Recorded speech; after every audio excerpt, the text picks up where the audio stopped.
ciidamada midowga Afrika ee ku howlgala magaca ADMIS isla markaana qayb ka ah howlgalka nabadilaalinta ee Soomaaliya ayaa waxaa lagu soo kordhiyay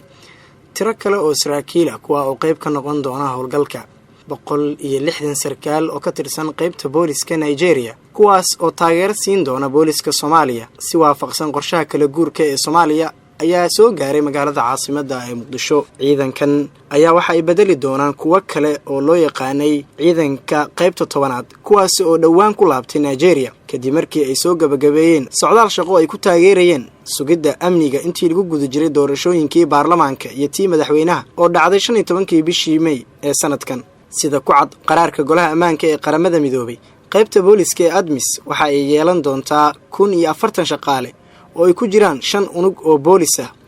waxayna sii hayn doonaan tiradaas qaban doonaan shaqada howlgalka nabadilaalinta midowga Afrika ee ADMIS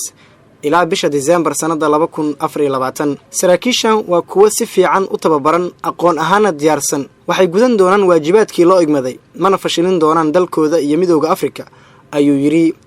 Maxamed Ibrahim taliyaha qaybta guud mar uu la hadlayay saraakiisha markii ay yimaadeen magaalada caasimadda ee Muqdisho. waajibaadka kale ee saraakiishan saaran waxaa qayb ka ah taageerada tababarada gaarka ah la talinta iyo sidoo kale howlgallada kale ee ay fuliyaan ciidamada nabadilaalinta midowga Afrika ee ADMIS. sidoo kale waxa ay taageeri doonaan tababarna u sameyn doonaan saraakiisha booliska Soomaaliya. ku-xigeenka taliyaha booliska ciidamada ADMIS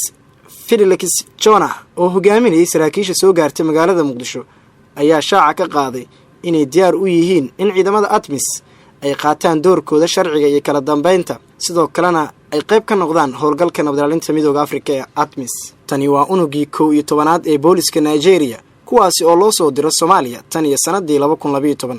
wadamada ku deeqay saraakiisha tababarada siiya ciidamada booliska Soomaaliya waxaa qayb ka ah Ghana, Kenya, Nigeria, Sierra Leone, Uganda, Zambia kuwaasi oo dhammaantood la geeyay dhammaan 5 qaybood ee howlgalka nabadilaalinta midowga Afrika ee ADMIS. waxaana saraakiishan ay ku biiri doonaan saraakiil dhowr ah oo ka kala socda qaar ka mid ah wadamada Afrika kuwaasi oo qayb ka ah howlgalka nabadilaalinta midowga Afrika ee ADMIS. u doona Somali Sudanese Hospital daryeel daweyn iyo dhaqaatiirtii khibrad lahayd ee dibadda loo aadi jiray bartilmaameedka Somali Sudanese waa badqabka bulshadeena.